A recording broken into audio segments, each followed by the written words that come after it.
Now mkoma. Prophet. Mani ngo yakati mchidana ni msikana wenye? Tane 6 months ichidanana. 6 months? Yes. Pa 6 months makampa mari? 500 to nearly 600 years. Hello guys, welcome back to another video, Nose Media TV. Can I first time you have please subscribe, comment, share, like.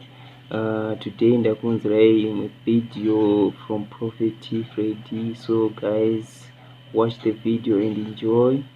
Then move on my comment. Thank you guys, may God bless you. Happy New Year. Ziri same command. Do you know for Prophet? From Jago Ndego. Centenary. Centenary. Yes, Prophet. All the way from Centenary. Kote goreri tange muna aripano. Chicha ito muye pana panas. Cheto ndishike pana pa Prophet ndine appointment andina mangwana. Appointment nene? Ndine msikana wangu anofana usangane mangwana mtauni. Saka ndine msikana wangu. Saka cheto ndishike pana njoti ndati ganungorara hangu ndikuche ndine mangwana ndomukachita se. Oh, une baby rauda kuona mangwana. Msikana. But are you not gay? Auzingo cha nyere. Ndisi Prophet. Ndirikunzwa kuda kutomoka poison. Ndotaura here.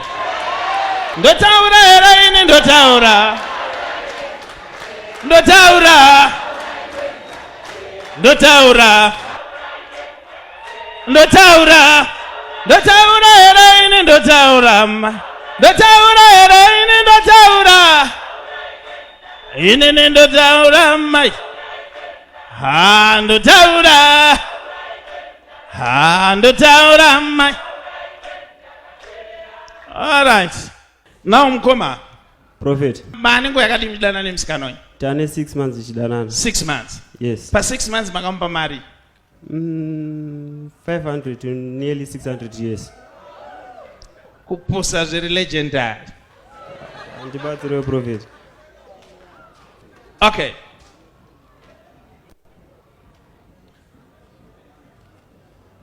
Wakamboonana here ne msikana uda kuona mangwana? Ndakamona pa picture Prophet pa Facebook. But kupusa ziri legendary.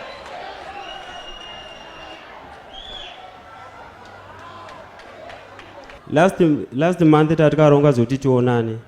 Zvadaro iye msikana ane zvinhu zvakanditi hafaroti ndiona ndakapfeka kepi. Kepi yemusoro? Yemusoro. And what happened? Saka panzvimbo yatakaronga kuti tinosangana last month ndakabva ndaenda papo ndakapfeka kepi. Akabva andifonera achinditi ko sei wakapfeka kepi. Kutoratidza kuti atsamwa akabva atoramwa ndobva aenda ndobva ndadzokera kuCentenary.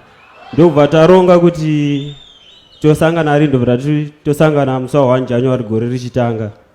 Ndosaka wauya? Ndosaka ndauya kuno kuProphet. Okay, saka nyaya kepi yakaita kuti usaone baby? Ndisaone musikana wangu. Murufana kuonana nhasi ndo 1? Nhasi ndo 1 ndofana kusangana mtown tionana. Mtown? Yes. Okay.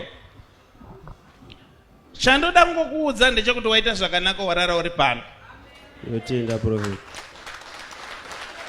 Uri kuenda hako mtown asi uri kufambira mahara because hausi kumuona futi. In fact pandakuti hauzi gay here inyaya yekuti wauri kuti musikana wako haazi musikana mukomana asi akaisa maphotos emusikana paFacebook. Saka uri kudanana nemufesi. Now I want to prove it to you. Pawanga wakamira pama musina kuzoonana wakapfeka kepi. Do you remember kuti pane munhu akauya akakutengesera airtime wakamira? Izvi zvopano munhu akauya akanditengesera airtime $10 ndatotenga. Ndiye musikana wako yeye.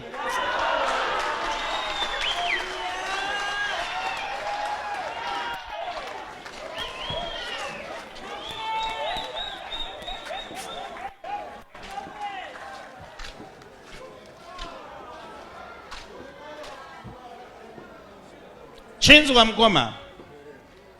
Ndikuda kuti ndikubatire mbavha yako iri kukubira mari 6y. Unombaita basa reko iri? Ndinorima fodya Prophet kuCentenary. Murimi wefodya? Yes Prophet. Ndo vatinoda vanhu vanorima fodya kuti Zimbabwe ienderere mberi. Asi hatidi vanhu vanobira vanhu. But nemiwo vakomana musamhanye kungodanana nemunhu waona kutobuda mari ndoda kukuudza kuti bate munhu mangwana ndinhasika da kuti mubate nhasi uchibva pano uchibva pano uri kubva waenda mutown ndokuudza zvokuti uite ukasamuona I will resign from being a prophet of God. You change the prophet.